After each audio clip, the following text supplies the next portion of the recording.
Caso clínico número 39. Diverticulitis aguda en paciente con mieloma múltiple. Yo soy Arturo Gallardo Arias, su presentador. Bueno, los divertículos que corresponden a la herniación de la pared colónica hacia el exterior son la alteración anatómica más frecuente del intestino grueso. Sus principales factores son la presión intracolónica, la debilidad de la pared y condiciones del paciente, que siempre tenemos que tener en mente cuando se mencionen los antecedentes. Aproximadamente el 4% desarrollará una diverticulitis aguda que corresponde a la inflamación de este divertículo que se puede presentar con o sin perforación. La clasificación de Hinchey es la más conocida y utilizada, que guía el manejo apropiado en distintas presentaciones. Bueno, como hemos dicho, por un lado está la presión colónica, la presión intracolónica, que tiene que ver con el fenómeno de segmentación y dismotilidad que se genera por una contracción desincronizada en el colon. Por otro lado, está la debilidad de la pared colónica, y esto es específicamente en el colon, dada la disposición de la capa muscular que se organiza en tenias. De hecho, es la misma razón por la cual no vemos divertículos en el recto. Bueno, aquí se esquematiza que en el colon, específicamente donde ingresan los vasos, la base recta penetra en la capa muscular circular, genera algunos puntos de debilidad que son propensos a presentar estos divertículos. Yendo al caso en sí mismo, paciente femenina de 70 años con antecedente de diverticulosis y mieloma múltiple en quimioterapia. Refiere un cuadro de 12 horas de evolución caracterizado por dolor en la fosa ilíaca izquierda, opresivo, de intensidad 9 de 10, asociado a fiebre en 38 grados Celsius. En el servicio de urgencia se realizó un laboratorio que muestra PCR en 130 con lactato en 1.6, VHS también elevada en 126 con creatinina en 1.4, hallazgos, estos últimos que podrían estar en contexto de su diagnóstico de base. Además, electrolitos plasmáticos con un sodio de 139, potasio en 4.8 y cloro de 108, y el resto de parámetros, perfil hepático, ovulación y gases venosos, dentro del rango normal.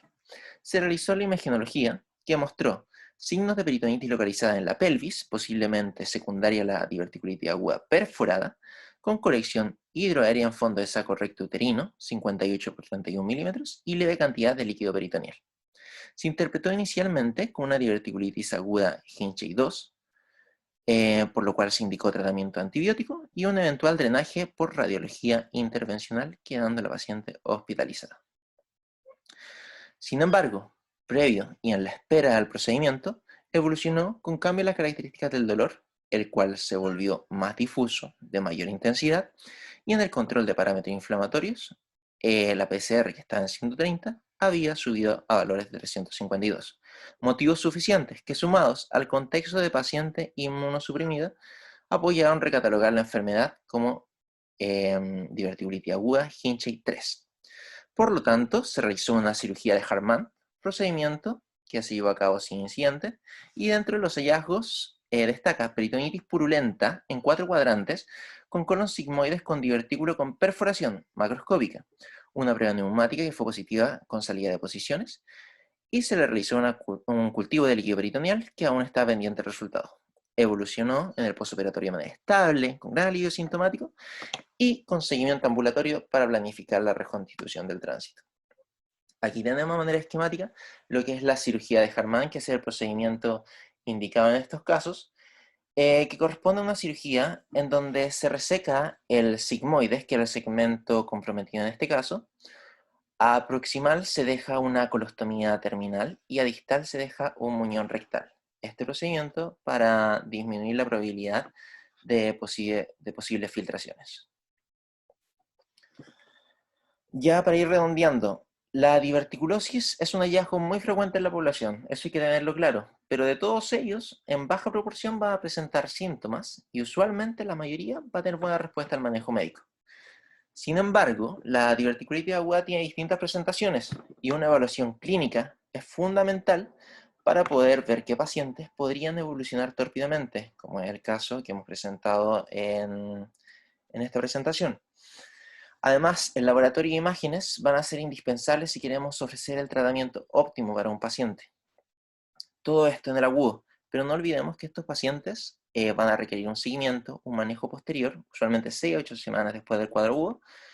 Por un lado, una colonoscopía para descartar un cáncer de colon, que muchas veces está asociado, y además ver qué pacientes se beneficiarán de una cirugía electiva, sobre todo con indicaciones como en inmunosuprimidos, diverticulitis complicada, o antiguamente, cuando ya teníamos una diverticulitis recurrente, todo esto para evitar futuros cuadros de la recurrencia de esta patología.